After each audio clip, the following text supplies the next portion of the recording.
नमस्कार, मैं आपके साथ विभा उपाध्याय और आप देख रहे हैं न्यूज 18 बिहार झारखंड का डिजिटल प्लेटफॉर्म। 12 जून की सुबह अहमदाबाद एयरपोर्ट से उड़ान भरने के ही चंद सेकंड के बाद जिस हादसे ने देश और दुनिया को हिलाकर रख दिया, एयर इंडिया की फ्लाइट AI 171 ने 240 से ज्यादा जिंदगी को अपने साथ समेट लिया। अब जब जांच एजेंसियों की शुरुआती रिपोर्ट सामने आई है तो इस विमान दुर्घटना की वजहों को लेकर पूरी दुनिया को इस रिपोर्ट ने चौंका दिया है। रिपोर्ट के मुताबिक यह हादसा तकनीकी नहीं बल्कि इलेक्ट्रिकल सिस्टम की खतरनाक गड़बड़ी की देन हो सकता है।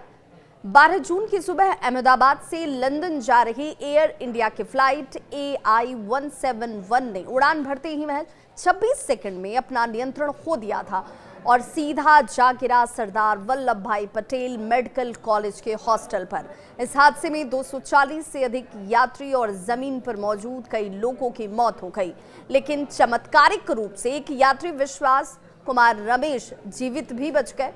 अब इस हादसे की जांच जब चल रही है, AAIB की रिपोर्ट जो सामने आई है वो चौंकाने वाला है। विमान के पिछले हिस्से के मलबे में सीमित इलेक्ट्रिकल आग के निशान मिले हैं, जिसमें हादसे की दिशा और अब तकनीकी खराबी से हटकर इलेक्ट्रिकल सिस्टम फेल्यूर की ओर अपना रुख मोड़ लिया है। रिपोर्ट में कॉकपिट वॉइस रिकॉर्डर से एक पायलट की आवाज भी कैद हुई थी, जिसे देश और दुनिया ने सुना भी, जिसमें कहा गया कि तुमने फ्यूल क्यों काटा, और जवाब मिला सामने से दूसरे को पायलट की तरफ से, मैंने नहीं किया।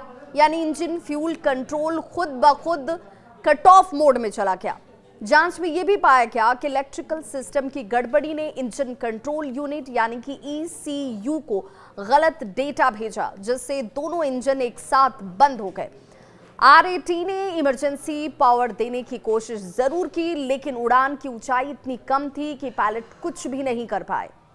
जहां पिछला ब्लैक बॉक्स बुरी तरह से क्षतिग्रस्त मिला, वहीं फ्रंट ब्लैक बॉक्स से डेटा हासिल हुए हैं, जिसने जवाब अपनी तरफ से दिए हैं।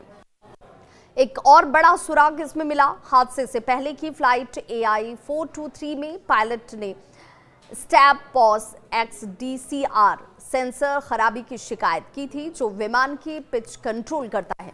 अब ये माना जा रहा है कि ये सेंसर इलेक्ट्रिकल सिस्टम की व्यापक विफलता से जुड़ा हुआ हो सकता है।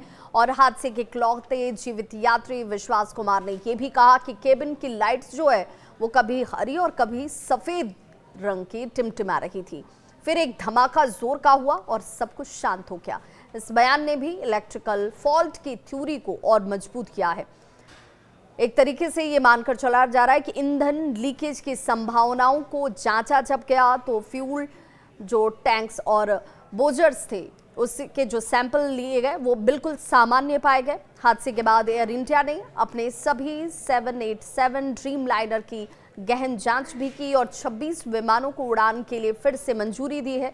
गुजरात पुलिस ने एक आतंकवादी वाली थ्योरी की भी जांच की और आतंकवादी हमले की थ्योरी को पूरी तरीके से खारिज कर दिया।